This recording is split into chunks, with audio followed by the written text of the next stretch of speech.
Beginning at the turn of the century around the 1900s, new reform ideologies were becoming more popular as the government tried to please the people. There were four goals of this movement called progressivism, which included protecting social welfare, who sought to soften the bad conditions of industrialism, improving behavior of immigrants and the poor, creating economic reform following the Panic of 1893, and making the society and workplaces more efficient for people. In the next few minutes, we will be taking a look at the third and final progressive president, Woodrow Wilson.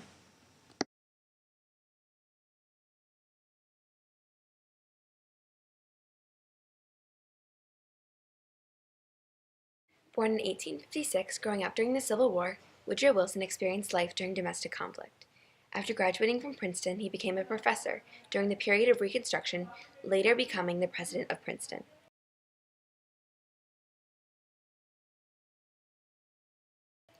As Wilson's reputation continued to grow due to his educational reform policies, he was politically drawn into running for governor of New Jersey by the Democrat Party. This is what was going to be the beginning of his political career as he was elected governor in 1910. 2 years later, in 1912, Wilson was nominated as the Democratic candidate for the presidency, selecting Thomas Marshall as his running mate. The Republican Party split as candidates were chosen for this election. The conservative Republicans renominated Taft, and the Progressive Party nominated previous President Roosevelt. Wilson received only 42% of the popular vote, but won most of the electoral vote in the three-way election and was elected to be the 28th president.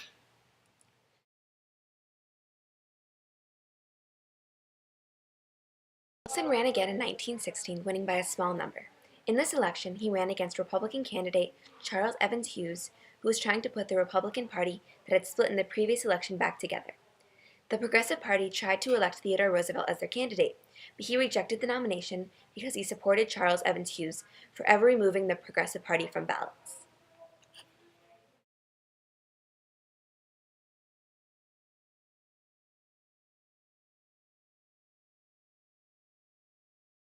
Okay. Okay. Since we just reviewed information on Woodrow Wilson's background, we now have information on his political ideologies.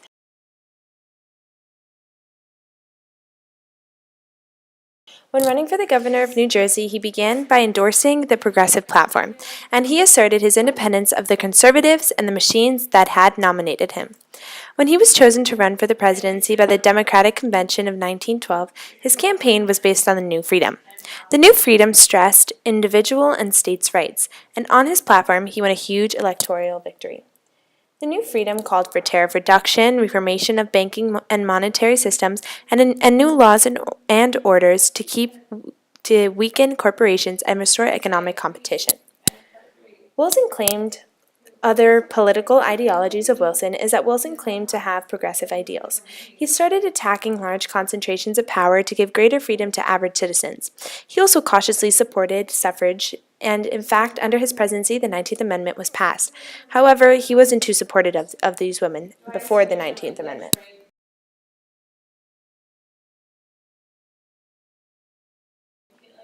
Under his time, he passed the Clayton Antitrust Act, which portrayed what he believed in, which was prohibiting corporations from.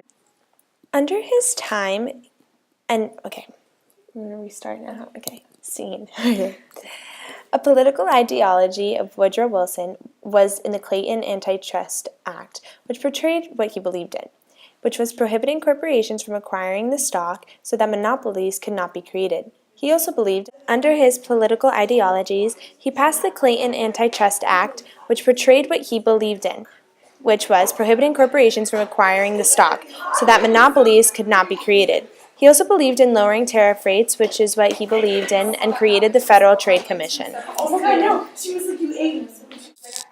Woodrow Wilson, as a political ideology, did not really put civil rights on too big of a platform, even though he promised in his campaign to treat blacks equally and to speak out against lynching. On racial matters, however, Wilson appeased conservative Southern Democratic voters by placing segregists in charge of federal agencies, thereby expanding racial segregation in the federal government, the military, and Washington, D.C. Also in his presidency, he opposed federal anti-lynching legislations, arguing that these crimes fell under the state jurisdiction, under civil under state jurisdictions. Wilson refused to extend civil rights, and he even agreed with segregation laws, saying that they were just for Negroes.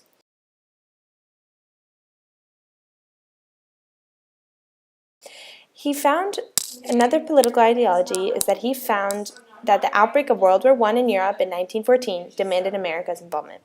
By all of his things, he eventually ended the Progressive Era. Woodrow Wilson.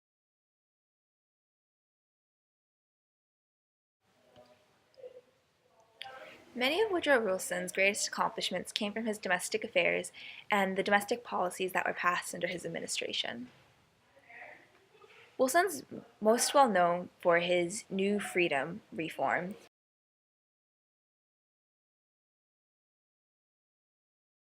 And under this reform, there were many different policies and acts that came from this.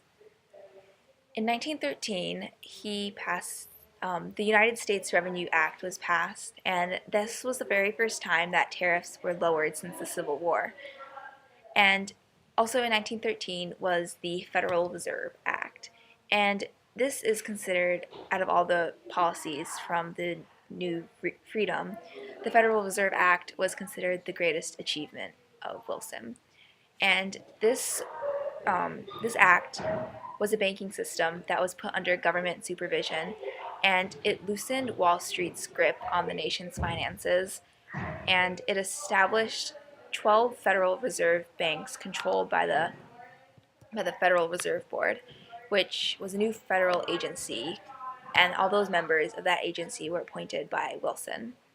And this adjusted the interest rates and the nation's money supply, and the amount of money in circulation would expand or contrast with business, and it made the currency more flexible.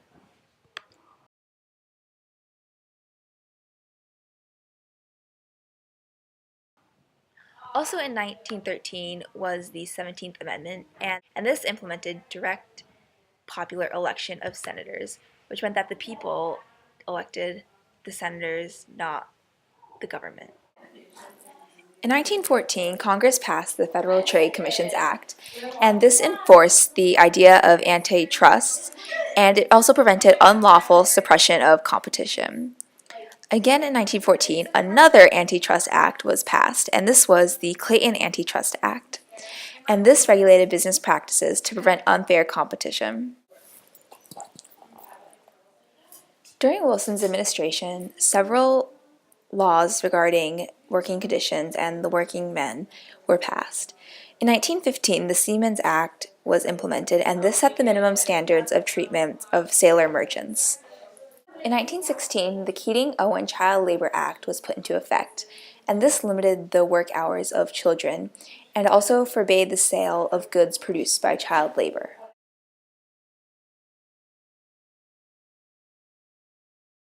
The Adamson Act of 1916 was a trailblazer for working conditions for all industrial workers. This shortened the workdays for all workers because it established an 8-hour workday for all railroad employees, and because it shortened the workdays, it prevented a potential railroad strike by the workers. In 1916, the Farm Loan Act was passed, and this made it much easier for farmers to obtain loans. And because this is important because before it was very hard for the agricultural people to get loans. The 18th and 19th Amendments are very important in Wilson's presidential. The 18th and 19th Amendments are two important laws that were passed during Wilson's presidency. The 18th Amendment, passed in 1919, outlawed alcohol. This law angered the Americans, and as a result, most Americans went against the government and disobeyed this law.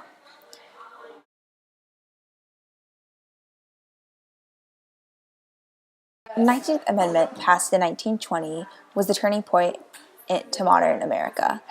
This law gave women the right to vote. Although this law was passed under Wilson, Wilson was never 100% on board with the idea and was very narrow-minded towards women's suffrage. However, he's credited with this because this law was passed under his administration. Not only was Woodrow Wilson known for all his domestic policies, but also his foreign affairs.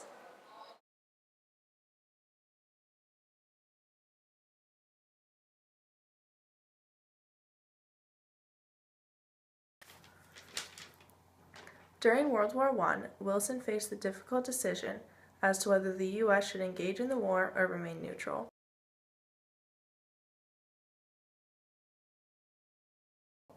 He came to the conclusion that the U.S. would remain neutral due to the fact that 1 in 7 Americans were born in the countries that were at war.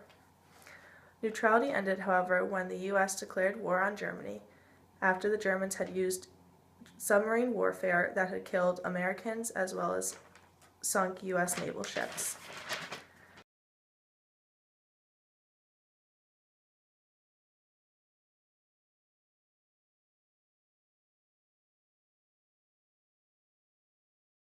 One of Wilson's reactions to the war was the Selective Service Act of 1917, which drafted 2.8 million men into the Army.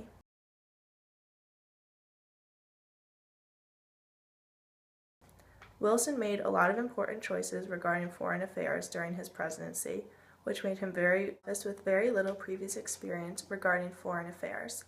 He changed his presidential focus so that policies were based off of moral principles rather than social materialism as they had been in the past. His progress in foreign affairs was mainly centered around Puerto Rico, Mexico, and World War I. Wilson looked to strengthen U.S. relations with Latin American countries. He granted Puerto Rico territorial status, making all residents U.S. citizens. He sent troops to both Haiti and the Dominican Republic to restore order caused by revolutions, and he purchased the Virgin Islands from Denmark. In 1913, Mexico was under the authoritarian rule of General Victoriano Huerta. Unlike many European nations, Wilson refused the offers Huerta made regarding foreign investments in an effort to take a stand against the government, which he called the government of butchers.